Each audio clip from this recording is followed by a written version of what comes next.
Our mind on music. Musical meanderings.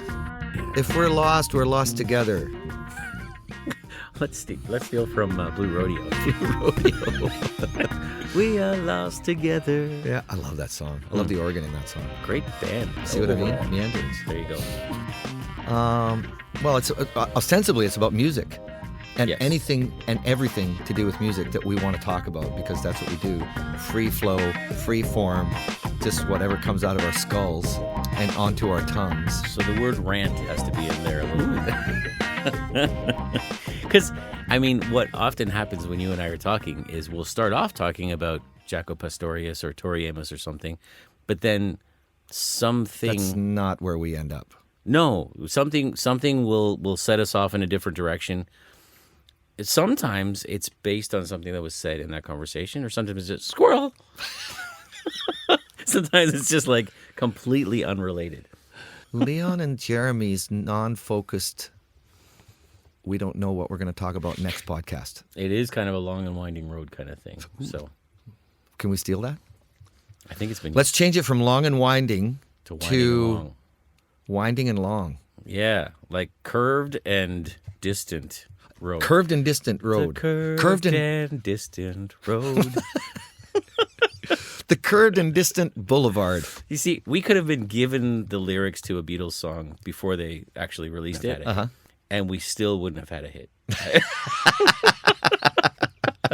I mean, I'm convinced. If I ever get that Conan laugh, like I love Conan O'Brien, but Okay. he's got that, he's doing that laugh for the past like 5 or 10 years that's just like overwhelming the guest. You Oh, know? really? Yeah. Have you noticed that? I don't watch them. I don't know. Go watch him. Great. Well, Okay, well, we'll put a disclaimer there. go watch that podcast. Anyway, he's got his own podcast now too. Yeah. Copycat. Copycat. I know. It's like they're all just going, oh, Leon and Jeremy are doing that? We should probably do that before them. So my sister, who she does a lot of stuff with CBC. Canadian Broadcasting Corporation. I almost said BBC. That's like an Australian saying they like Marmite instead of Vegemite. They send you out of the country for that. Is that right? Oh yeah. I mean, they let you in. You know people who have eventually. been actually... No. escorted out of the A country? friend of mine told me. Oh. So she ended up somehow, I'm not sure, but meeting what's the I hate to say this, but the two main guys from Blue Rodeo. The Oh, well, Cuddy is one of them. Jim Cuddy. So I guess she met him. I won't go as far as to say like they became buddies or something, but they met each other, had chats and stuff. And so I think that's super cool, right? Yeah. But then there are a fair number of people in the world that I would say that to, and they'd go, "Oh, what was the name of the band again?" I say it to you, and you know what I'm talking about. Well, Blue Rodeo never really... Did they ever Break outside of Canada. broach the Canadian borders? You know who I discovered last night? This was so cool. I pulled up a list of all the I just said like who are the top classical composers. Actually, we were talking about Mozart, Beethoven, and Bach. Okay, Yep, so yep. being the sort of the trifecta, The Holy Trinity. the Holy Trinity, of right? composers. So, Which reminds me, what was Mozart after he died? pardon me, What did people call Mozart after he died? Amadeus. No, a decomposer. See, because you're composing when you die, when you live, and then decomposing when you Thanks die. for explaining that. Yeah, So there you go. it's Yeah. a good one. Okay. So go ahead. Very punny. Very punny. Yeah. So anyways, I was trying to get all my timelines straight because I never really did study classical history. Okay. But I came across this. You probably know this already. What's the name of it? From the 10th, I guess it would be, technically would be the 11th century. So like 10 whatever.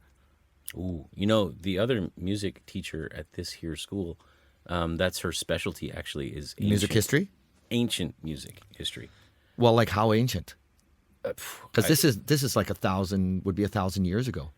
So I'd have to ask her specifically for the answer to that, but she was I was like, you know, I really like Mozart, and then I was telling her a little bit about, you know, that we had started talking about Mozart versus Beethoven kind of idea, right?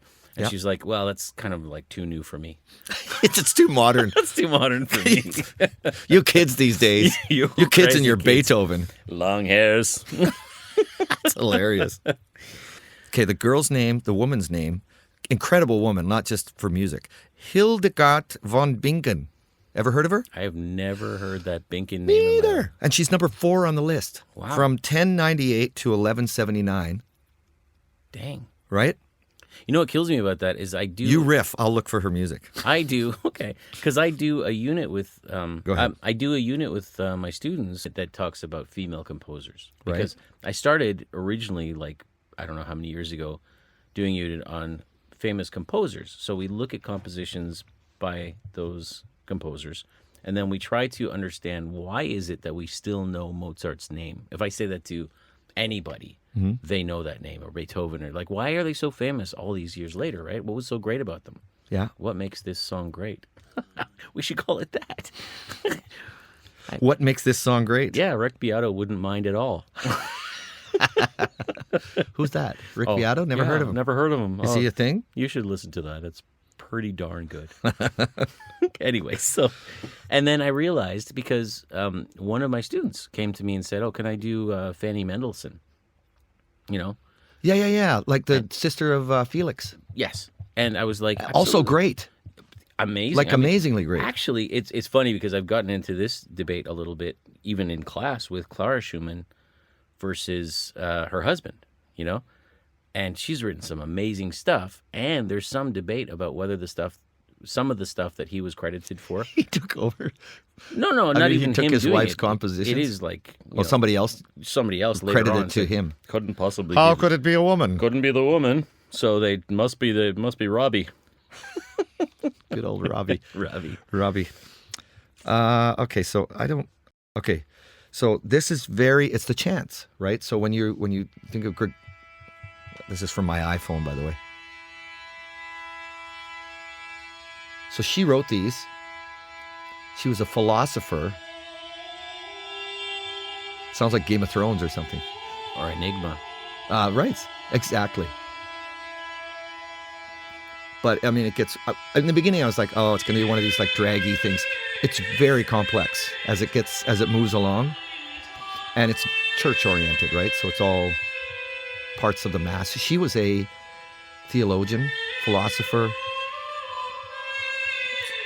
like a very influential woman of her time It's amazing. from Germany.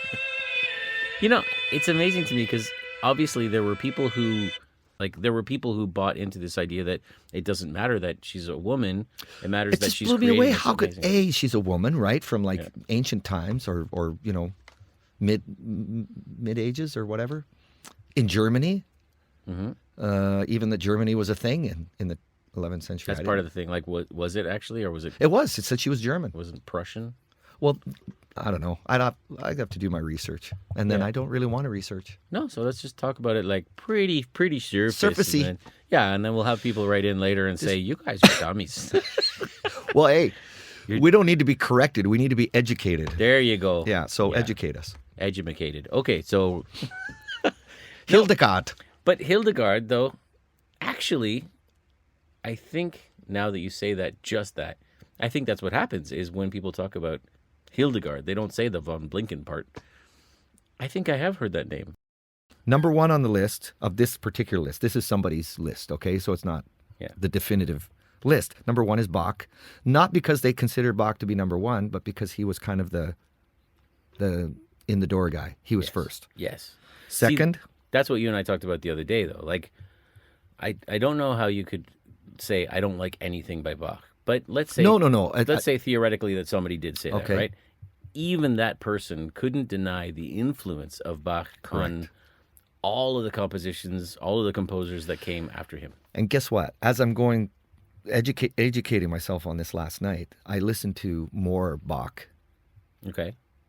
and I had kind of pigeonholed him in sort of the harpsichord, Counterpoint kind of counterpoint type thing. Yeah. He's got some amazingly complex compositions that I had Mind blowing. no idea about. I remember when I was living in Venezuela, I was hearing the it's called the joropo music, and one of the main instruments in this music is the harp. And they play these amazing things, and then they have the cuatro, which is a ukulele. You know, they do these. They end up doing these counterpoint rhythms, and I remember thinking, like, I've heard that from Bach, right? And I heard them doing it in this really cool, danceable way. Like they have these. Oh, really? Oh, yeah. Like What was it called again? it was joropo music, right? Sounds familiar. Joropo. Well, that so Hildegard. so Bach. No, but Bach is number one, right, Yeah. on the list. Which okay, it's not my list. What is there a title to this list? Like, what is the It's reference? the 30 of the greatest classical music composers of all time. Okay. And we've done our utmost, blah blah blah. You know, we'll put a link in the comments below. Yeah. Don't forget to click and subscribe. Don't forget to like and subscribe. Lincoln is saying that. My 7-year-old. Lincoln. He's saying that now because of Minecraft. Lincoln. Oh, I thought it was because he thought it was funny that it's Lincoln subscribe. That's one of the things he says before he goes to sleep. Seriously, I'm not joking. We're like, good night, Lincoln, love you, and he goes, don't forget to like and subscribe. Like, what are you just... That's hilarious because it's like, okay, I'm reading you your bedtime story. The end. Don't forget to like and subscribe. Exactly. That's exactly what it is. Okay, so Wolfgang Amadeus Mozart, number 2. Yeah, it's so many more. I was names. surprised. No, I was shocked. really. I thought Beethoven would be higher up. Maybe not number 1, but definitely number 2. It's like Jordan and Chamberlain, you know, or Jordan and Bird. Bird. I mean, because there was that thing about Jordan saying Bird, he was a problem. Yes. You know, but to me, this sounds a little bit like this person is all. And I could be wrong. I don't know what the criteria were, but it sounds like they're naming like the most famous, like Bach is. Oh, introducing you to the most famous classical composers. There you Okay. go. You think Bach is more famous than Beethoven, though? That's a tricky one. Maybe no. I don't. I think he should be, but you know, 'cause Okay, stake your claim now, mister. I'll tell you why. I Bach or said that. Beethoven? Bach. No. Really? No. Who I think is more famous? I think Beethoven. Who do you prefer? I think I have to say Desert Bach. Island. We'll give you all their entire catalog to Okay. listen to for the rest of your life. That actually helps me answer that Okay. question because I die before I ran out of stuff to listen to. That's good reason. And I'm relatively healthy too. So it's pretty ironic. Sorry, I had something caught in my entire body. Bach, eh? Okay. I'd go Beethoven, but I that's think just me. Beethoven, don't get me wrong, it's definitely not like I'm saying I wouldn't listen. 1A, 1B.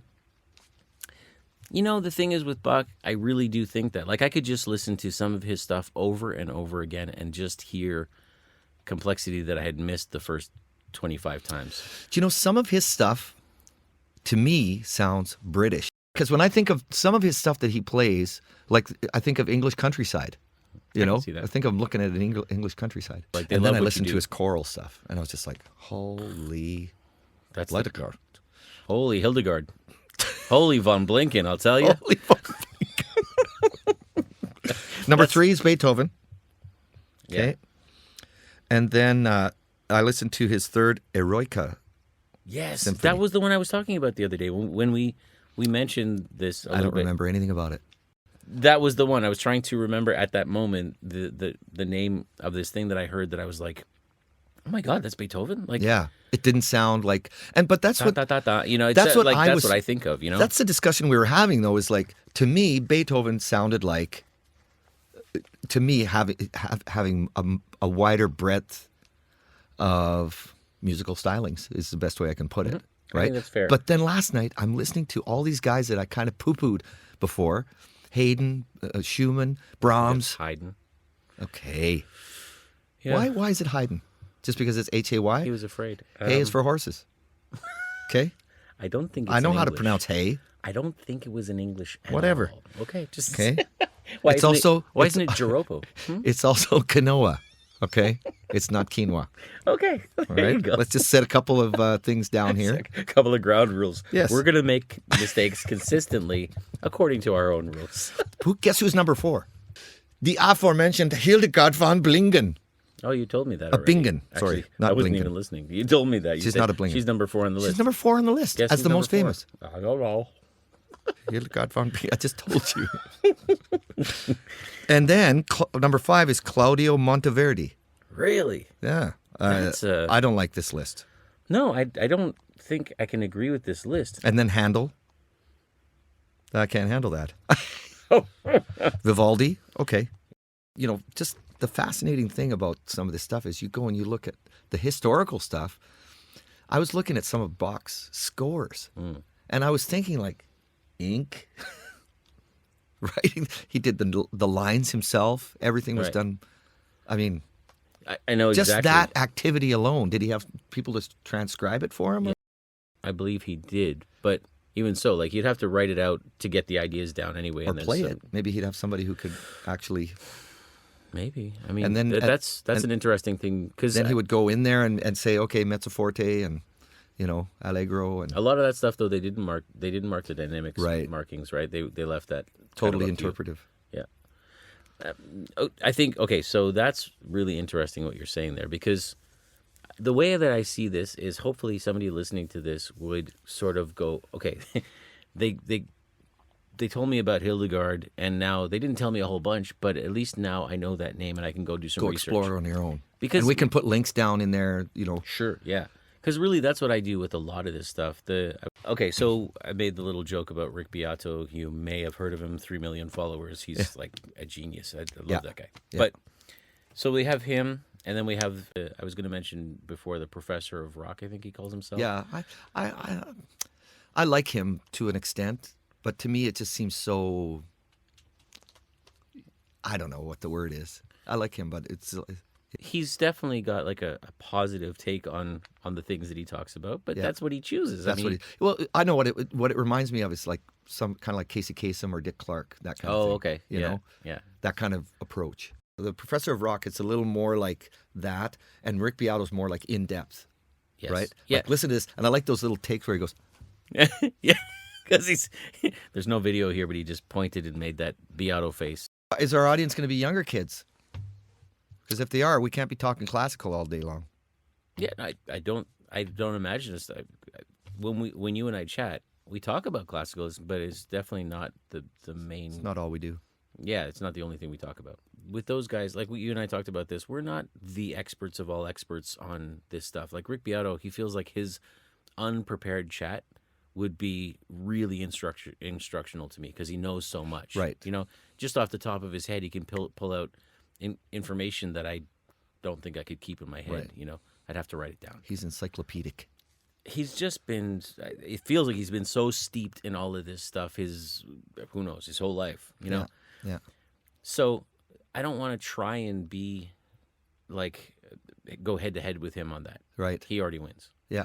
I think what I'd like to do is bring up ideas that we think are interesting, go as far as we can talking about that thing, Yeah. and then be sort of a springboard for people who listen. I think that's a great idea. Let the listener do the rest on their own. Yeah, because like something that you and I say might be interesting to that person, right? Mm-hmm. I don't have to do a show on that thing. Right. Just talk about it, and just it gives you an idea for something to research. Because that's what I do. How about, not in depth, but like stuff, whoever it is that you might have forgotten about or you hadn't thought about it in that way, etc. And Well, I'll use it as an example. I don't even remember how we got on this subject, but in text, you sent me a text about Mm-hmm. have you ever listened to, what was the name of the album by Journey? Escape. Escape. Have you Just- ever listened to the whole? Just, I mean, holy smokes. Yes. I mean, I think on so many levels in terms of the recording quality that, for me, like, we did a whole The spiel. melodies. In text, we did a whole spiel on the bass player. Yes, the bass player almost takes the songs over. I think he He's is incredible. so melodic, you know? So, but my point being, like, that was just us having a random text conversation. I think we were talking about something else. I don't remember what. And then I just threw it at you. I said, "Have you? When's the last time you listened Just to out of the blue. Journey's Escape?" You said never. And so I spent like the rest of my evening listening to that and going over parts and looking up the bass player, and he's got to have played with somebody else because Journey had a period when they weren't playing, right? Well, Randy, the guy from what's his name from American Idol, He ended up playing with them on an album or two. Wow. Randy Jackson? Jackson. Yeah. Wow. But it wasn't him on that album. It was somebody else. No, I mean, on that album, that was the bass player that I looked up, and I was like, this guy must have had, and sure enough, he's played with tons of amazing people. And Yeah. But, because it was just like, you could play the bass, okay, this is kind of an unfair comparison, but Michael Anthony Van Halen, Yeah. right?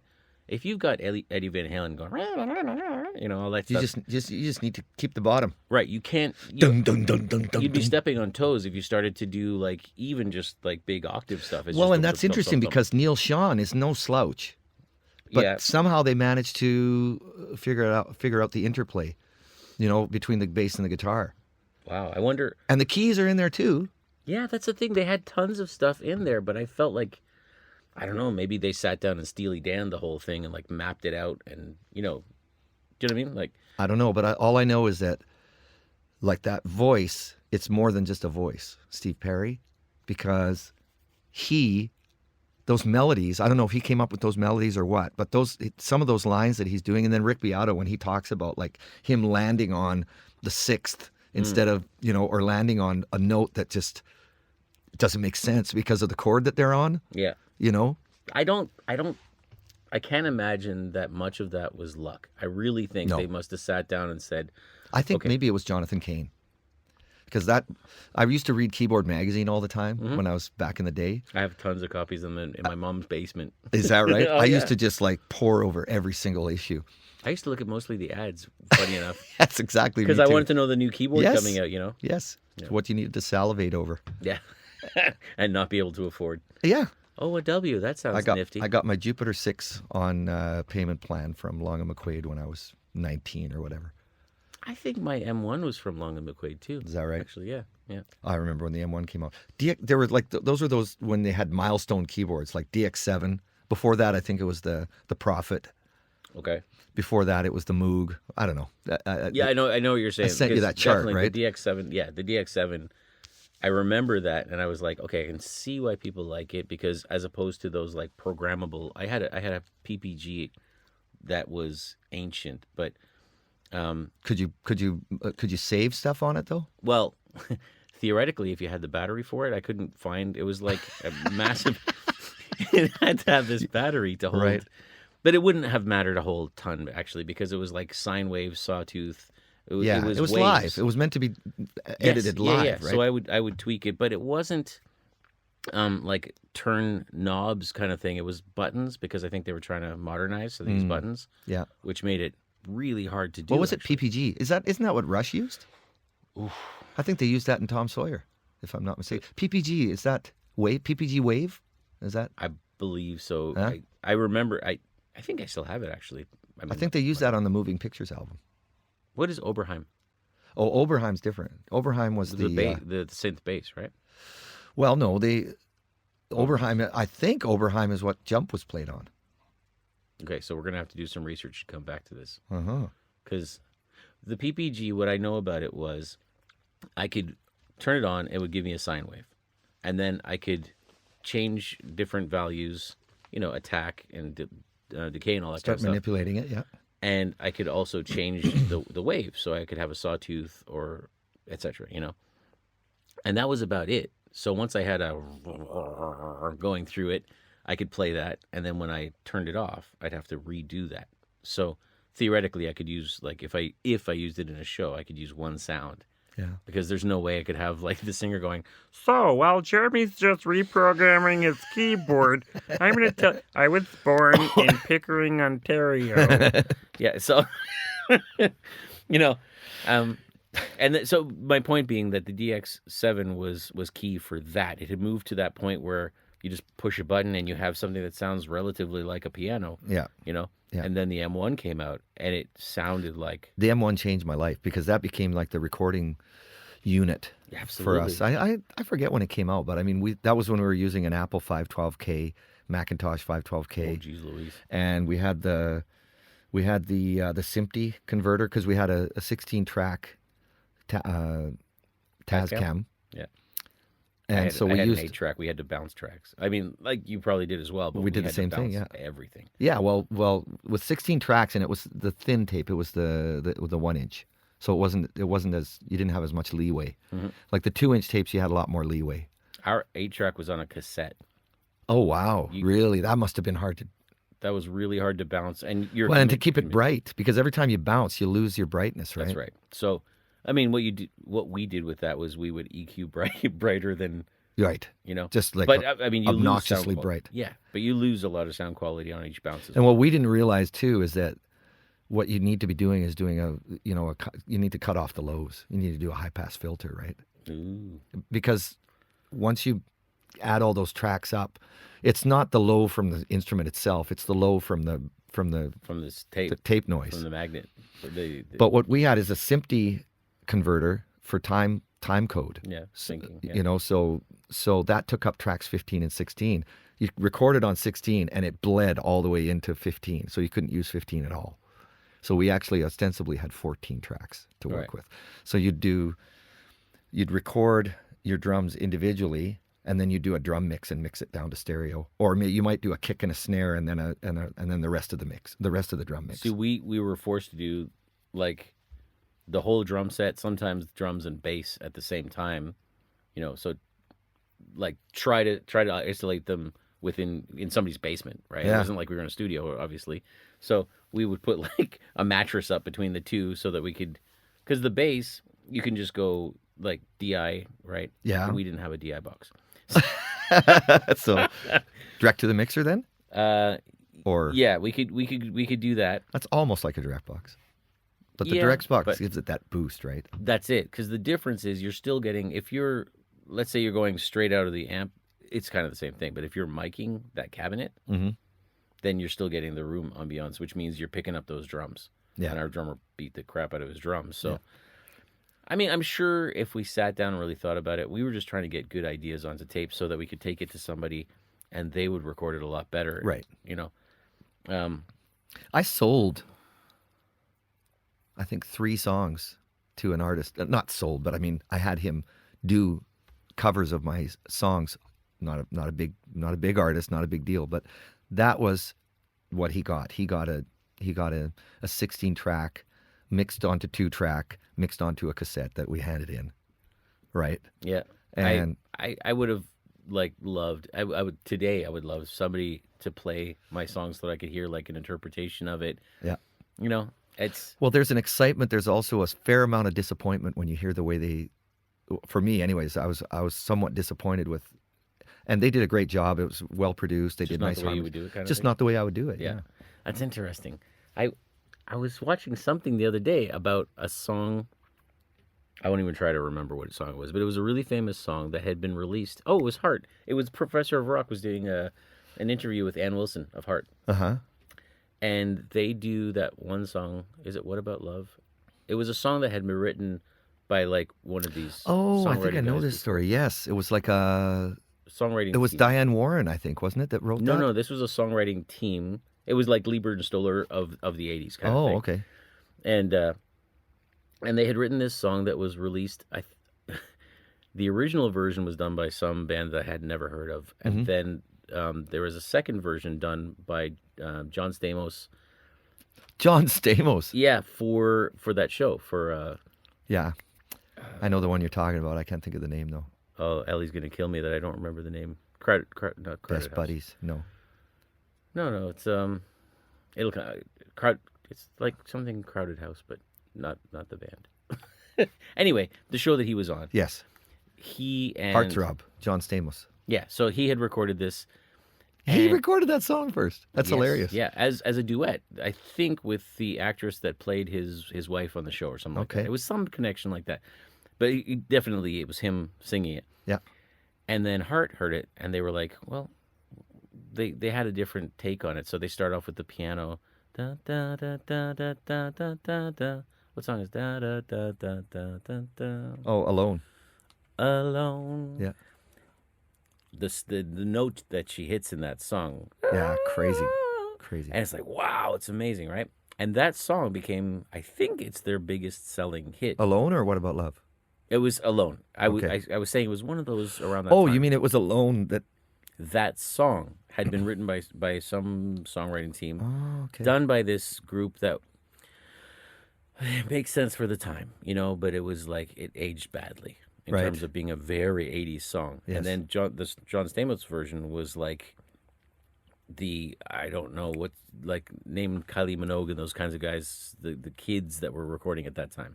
Oh, Do you know what I mean? yeah. Okay. So it was like a teen Yeah, thing. like a teen bop. It sounded like it was recorded for the audio version of Tiger Beat magazine.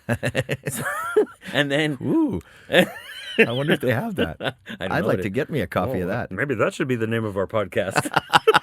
The audio version of Tiger Beat. That's the title of this first podcast. that is Because every definitely- podcast has to have every episode has to have that's the title of our first episode. There you go. The audio version of Tiger Beat magazine. That's the title of our first episode. Can we Well, agree? Sure, we could be slapped with a false advertising, but go for it. Irreverent? Darn yes. Heck betcha. Yeah. Heck yeah. Yeah. Accurate? No. I go, Irreverent? heck no. Yes. No.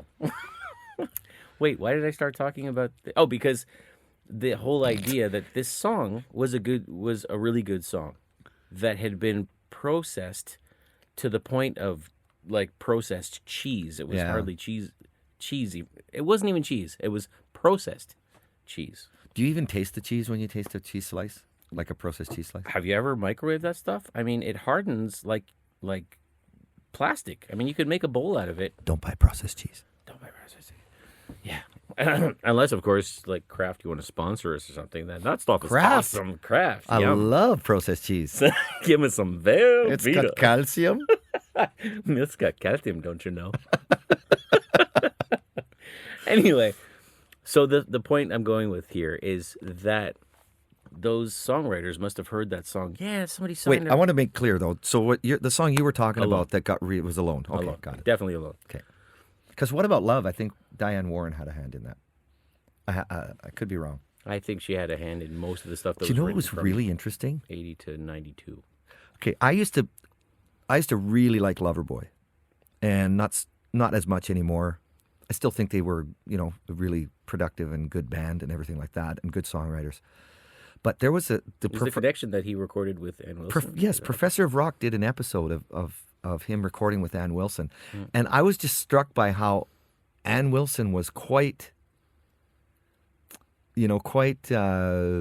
not so subtle in saying that he wasn't the guy that she wanted to sing that song with. Really? Yes, Wow. yeah. That's interesting. You should go listen to that episode. I because should definitely. It's yeah. really. I don't know. Like, and Mike Reno is just really affable, and it seems like a really cool guy, and but I think never got a lot of respect as a vocalist. I don't think, really all that much. Which is interesting, like, because, okay, you could say, well, maybe it's because he wore red leather pants, but everybody did. They did. That was the You know? thing. That was the thing. shtick. So, yeah, so, like, it But wasn't that. my favorite Loverboy album was their very first album. It had "The Kid Is Hot Tonight" and Mm-hmm. "Turn Me Loose" and "Lady of the '80s" and all that stuff. It was their breakout album. Yeah. And, they had lots of, like, Get Lucky to me was just like the beginning of the end. It was their second album, and it was their biggest album, I think. What was their song that they... I'm going to go back to what you just said, because I think his vocals, for me, were part of what made those early songs. Absolutely, yeah. But what was that song that they had? It was like kind of a comeback for them in the 90s. It wasn't Love Ballad? Every Minute of It, was it? Love and Every Minute of It was one of them. Was it, you mean like a heavy... Yeah, that was the one that Mutt Lange produced. Okay. And so- to me, it was just like, ugh, I'm done. No, but I mean, for a lot of people, Mike, if you're hearing this, I love you. love you, dude. No, I Sorry. just like, I mean, Mutt Lange, I don't know if, do you know the guy? Oh, yeah. I mean, Yeah, AC/DC. well, I'm thinking of the Brian Leopard and the Def Adams albums. Exactly. know? Yeah. Yeah. But he did Brian Adams like early 90s, right? So he did the Leopard albums in the 80s, right? Which were great albums. I liked him in that context. See, for me, it almost, well, at the time, it really upset me because I'm thinking this is the group that made Pyromania. What a great, for me, But he great was on album. that album, wasn't he? I don't think so. I think No? he did Hysteria Okay, maybe. when it was over processed. It just seemed to me to suck all the life out of Yeah. what made Def Leppard great. Right, and that was my issue with the Loverboy album as well. There you go. I mean, that's probably And why put he the got chants in, loving every minute of it. Yeah, Yeah. yeah, all the chants and everything like that. all of that and the overproduction. I mean, like, if you just took out 25% of the reverb, it would sound better. Much less like in Hysteria when they did all those like backwards vocal things and all these little tricks. It felt like so gimmicky. Studio tricks, yeah. It felt so gimmicky, and at the time, it was like, how do you reproduce that, right?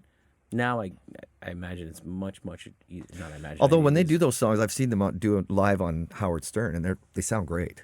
Because you have to take all that junk out and just have the song. So the songs are good, is what you're saying. That's what I'm saying. If you try to polish a piece of crap, it's going to still be a piece of crap.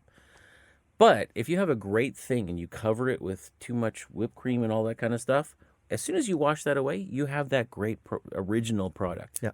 So those songs, like Alone, it survived because somebody could hear. It's I a did great, that. I did that to Johnny King. You've heard Johnny King, right? Yeah. The choir stuff in the end was just too much. I think it's so easy to do in a studio. Yeah. You know, like if you're sitting there in a studio. Let's add this in. Let's add that in. Yes, exactly. And I do that on nowadays with GarageBand. I mean, for me, when I sit down with GarageBand, I don't consider that I'm songwriting. I feel like I'm more along the side of DJing. Right. You know, you've heard the stuff that I create there. I like your stuff though. So you got. But I like what DJs do too. It's just not the same as sitting down and writing a great song and trying to just get that earnest message across. This is like having a bit of fun with sound. Yeah. You know. So that's kind of like that's a songwriter song versus a produced song, or so the producer is one guy. Then you got a band like Journey, right? Where to me it seems like on that album, on that Escape album, those four guys and maybe even the drummer, I don't know, but definitely Neil Sean, Steve Perry, Jonathan Cain, and the bass player probably sat down together, took the song and said, "Okay, here's what we're gonna do. Right. Let's try this, let's try that." And they just worked it until they got it, the arrangement of that song exactly the way they wanted Do you know, listening to you say that, you're making me think of, I remember seeing this interview with a bunch of different, like, guitar gods, you know, quote unquote. And they were asking, what is it that makes your playing so good? Why do people want to hear your listening, that kind of thing? And one of the guys, I can't even remember, it was like, he said, you know, I play to serve the song. You know, I don't play to be a guitar god. I don't play to have a flashy part that I play to serve the song, right? And if you do that, you'll have a great solo, a great riff, or whatever. And I think the producer has to look at it the same way. Maybe Mutt Lange, maybe what it is that you and I are talking about that it seems neither one of us like is that he's not serving the song. He's serving, I'm going to be producer of the year. Commerciality. Yeah, he's trying to sell that song. Shania Twain, Yeah, I mean, right? You've heard all that stuff. have you ever heard her live? Yeah. See, okay, so how was that live? Did she reproduce the studio? Well, I mean, they've got all the keyboards and the tricks, and there's actually I saw the Shania Twain drummer, who's a girl, Okay, a woman, sorry, who's a very good drummer. her name's not Hildegard by any chance. Her name is Bingen. I don't know. Von Blinken. She's of Las Vegas. Oh, okay. She's Von Vegas. Drummer von Vegas. Okay. She's really good. You should, if you can find the video. But the point is that you can hear all of the piped in tracks, you know, that are, you know, the things that need to be there. I think it's "You Don't Impress Me Much" is the song. Okay. That don't impress me much. See, I think it's Which not like could be, you know, a song about my impression of. Oh, we're really dissing people today, aren't we? Cow, We've done in Mutt Lange. We're Yeah. doing in Shania Twain. Mutt Lange is gonna hear this. Obviously, We've done in Mike Reno. 'cause who's not? Gonna? Sorry, Mike. Yeah. Mike's actually I No, love Mike. I don't Reno. think we did. I think we said that Mike Reno didn't get as much respect as he I should think he have. didn't. I think I don't feel like we poo-pooed him at all. And he was one of the. I mean, those guys wrote together, him and Paul Dean. And I think, yeah, that's one of the things that's also missing is you get like if it has gone back to that point where like 6 people in the world are writing 95% of the hits on the radio, Yeah. Do you know what I mean? Yeah. It's yeah. And then on top of that, you get a couple of producers who they found their sound and they found what people will listen to, sort of thing, which is great for a certain amount of time, but in terms of pushing beyond the barriers and stuff like that, it makes it really hard for somebody to make a sound that's surprising or different. Yes. Like what if Bjork released her first solo album now? Would she have a Bjork sound, or would she have to do the modern, the current day equivalent of Mutt Langeing her sound? When Bjork first heard her first song that she wrote in that genre, was she shocked? Was she surprised? After the Sugar Cubes. Yes. I don't know. Was she surprised? Do you know what I mean? Yeah. Like, did she listen to it and go, "Ooh, I've surprised myself"? I mean, I've seen. I remember one interview that I watched with her, and I just loved. Somebody said to her, "So, describe your sound. Like, what kind of genre do you think you fit into, or like, how would you label your music?" And she says, "I don't know. I make Bjork music." A lot of people could have said something like that. Fill in the blank here. I make whatever band music. With her, it felt like, yeah, I actually couldn't deny that statement. She's right. And that goes back to the thing we were talking about, like with Bach and Beethoven. Are there things that make you recognize them, right? And unless you're already, in their cases, I think unless you're already familiar with a style, like we were talking about Billy Joel playing Beethoven style stuff to his mom to trick her, right? Yeah. And in that motif. So if you don't hear an Eric Clapton lick from his a certain era, Yeah. By the way, I listened to another video about Eric Clapton. Okay. Not about Eric Clapton. It was called "The 10 Worst Albums by Amazing Artists," and one of them was Eric Clapton, Pilgrim. I wanted to do a compilation album called "Great Songs by Bands That Suck." Because I think it would sell. I would take Frankie Goes to Hollywood, and I would say, okay, overall, I didn't relax. Don't do it. Yeah, relax. Just don't. I think that's what somebody said when I just didn't make the compilation. When you want to get to it, then I realized they were just telling me lyrics, and they weren't commenting on my idea at all. 15 years later, darn it! Hey, watch your tongue. Okay, I tried. It's family not long podcast. Enough. I can't. Anyway. No. So like they did the Power of Love, right? Who did? Frankie Goes to Hollywood, not the Jennifer Rush one. And not the Huey Lewis in the News one. Holy cow! Who hasn't done a? Has Eric Clapton It's done the it? power of love. Damn. Wait, isn't that the one? Isn't that the one they sued? Ray No, Parker that was for? I Want a New Drug.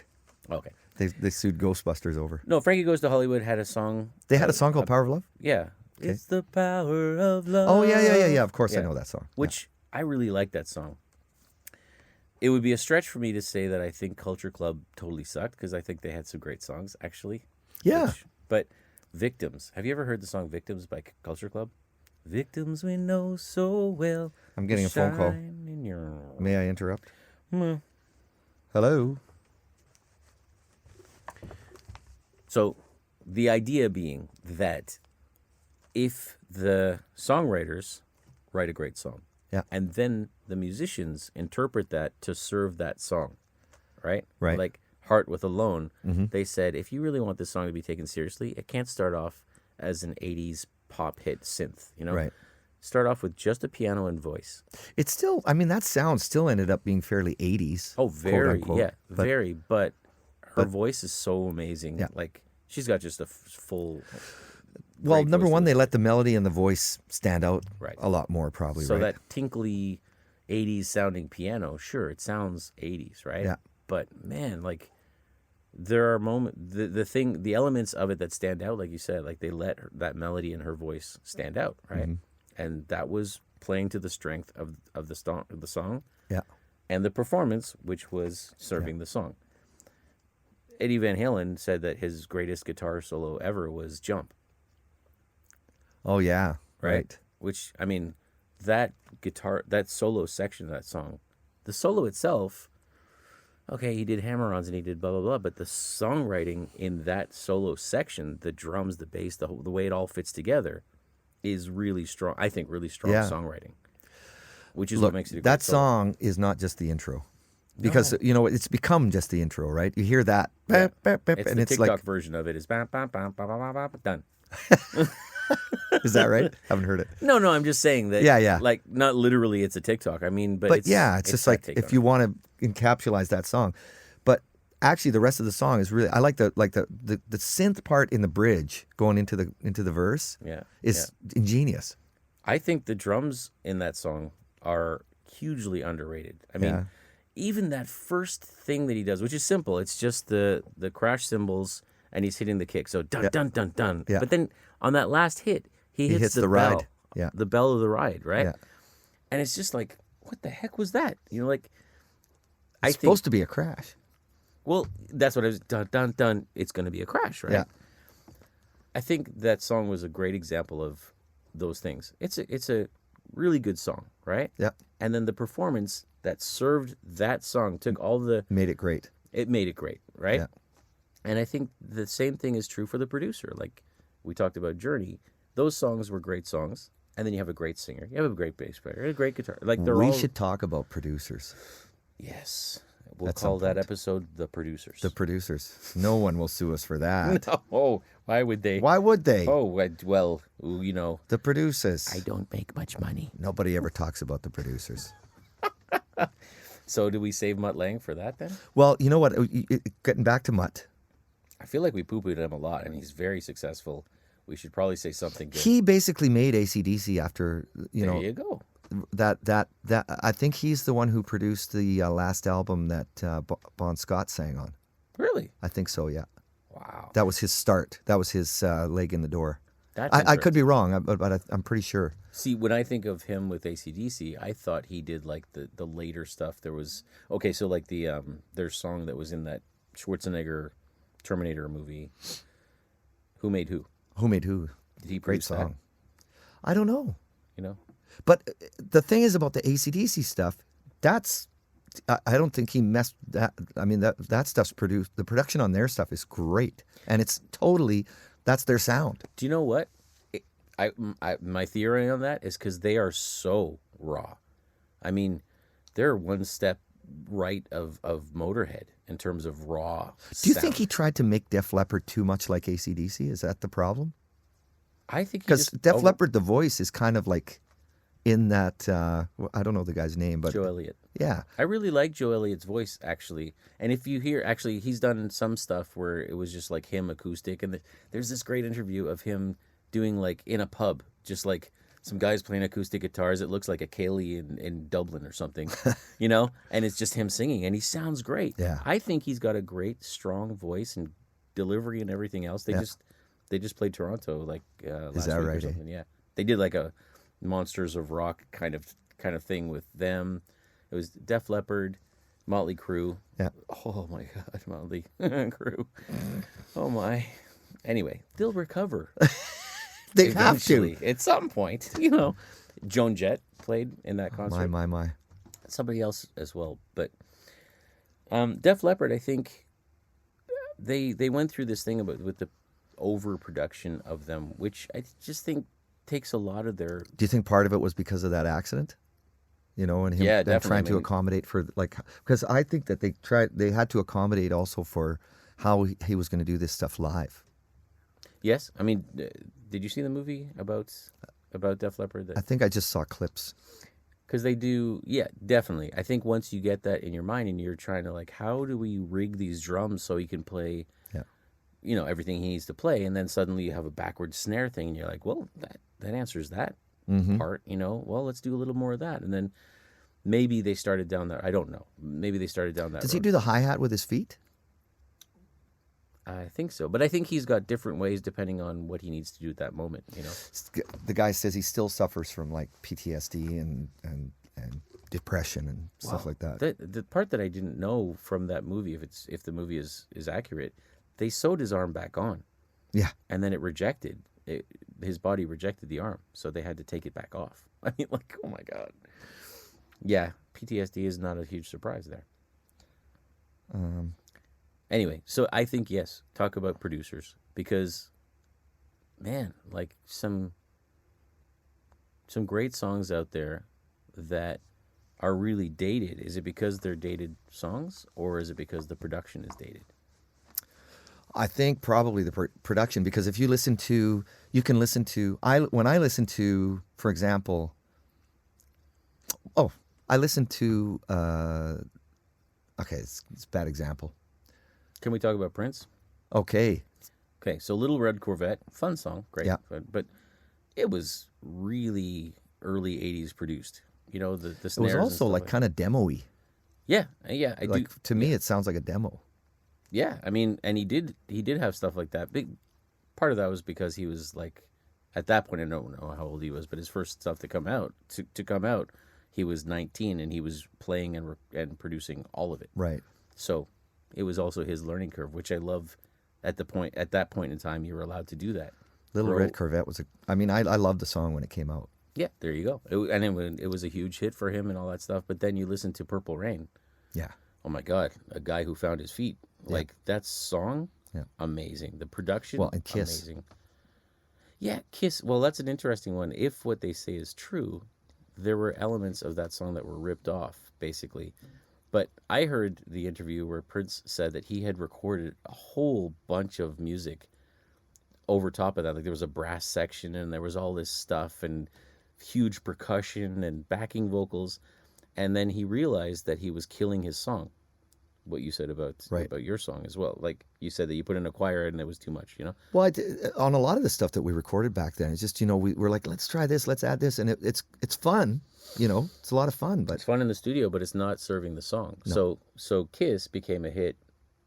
If that interview is actually what happened, it makes sense to me. After being pared down. Because he took all that stuff back out and just let it be Kiss, Yeah. He let it be the elements that made it strong, Mm-hmm. And I think that's what the producer needs to do. And theoretically, that's what they're there to do. But sometimes they get caught up in the fun of the studio and the possibly self-serving. If it's overproduced, then we just use the word produced and we want to know who the producer was. Right. As opposed to listening to a great song that was perfectly... Phil Spector, pre-Murder Charge, was, remember the Beatles album, or The Long and Winding Road, that was the controversy, right? Is that Long and Winding Road went out after being produced with The Wall of Sound by Phil Spector. Okay. And I don't know if all of them hated it, but definitely there were a few members of the Beatles that just despised that version. Yeah. And there's another version that came out later that was much more pared down. Did you hear, it was when we were in Qingdao, so what was that, 2000? For me, 2002, 2003, 2004. Yeah, it was when they released the Beatles Naked CD. Yes, I remember that.